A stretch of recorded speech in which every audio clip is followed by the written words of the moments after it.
we're making steak tacos. I have skirt steak here. I have about 2 pounds, which is 4 adult portions. This guy is our marinated meat, and it can sit on the counter for 1 to 2 hours and let it really get good. Here's how we make that marinade.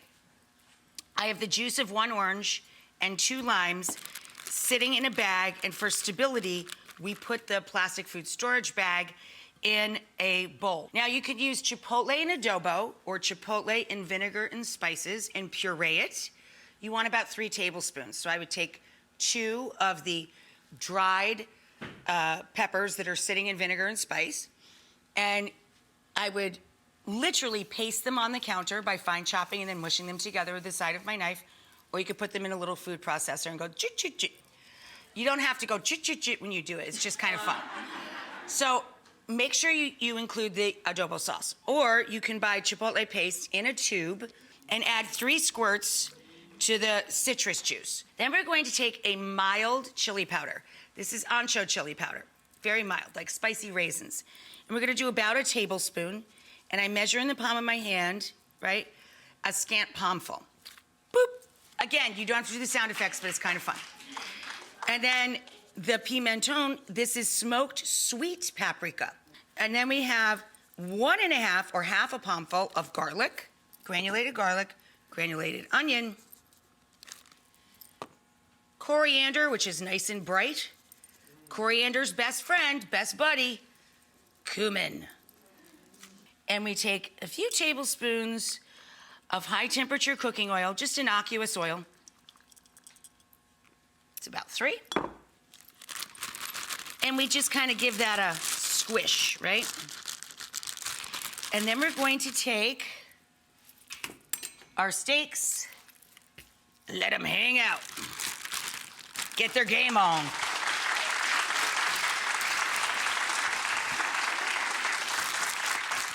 Then they turn into this guy. So we're going to spray our cast iron right when we're ready to go into the pan. Shake off a little excess marinade as you drop them in.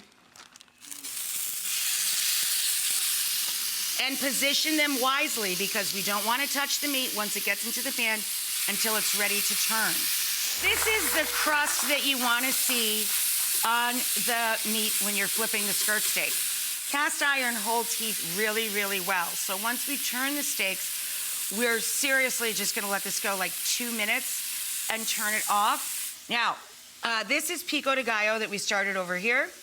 It's a little bit of garlic, like a fat clove of garlic grated, half of an onion finely chopped, and a couple of jalapeno peppers. It's sitting in the bowl on purpose 10 minutes at least ahead of the tomatoes that we're going to add to the salsa, because we put acid in there, the juice of a lime, and some salt. That draws all the liquids out of the chili peppers and onions and makes this juice at the bottom. We're going to get our cilantro in here, get our tomatoes in there, 4 plum or Roma tomatoes or small vine tomatoes, seeded and diced. And we mix that really well right down to the bottom to get all those great flavors from the juices at the bottom. I'm gonna push this guy off the heat, turn that off, let him go another minute or 2, sitting in the cast iron. Then we'll transfer it to let it rest and slice it up. In the big old blender, I have a little bit of water in here because we're making a thin sauce, and the water really helps this come together very quickly. We're gonna squish in 2 avocados. Bloop. Like literally squish in 2 avocados. In goes jalapeno, 1 large, 2 medium or small, little handful of cilantro, half a small white onion, clove of crushed garlic, and more lime juice. I like a splash of white vinegar, a little salt, of course. This is gonna be really loud, so I'm gonna go to break. Here's the skirt steak that's nice and rested. We take some charred tortillas. So we put some steak down and a little crunch with some shredded cabbage, right? And then we top with this sweet, creamy avocado sauce. And then we top that with the pico de gallo.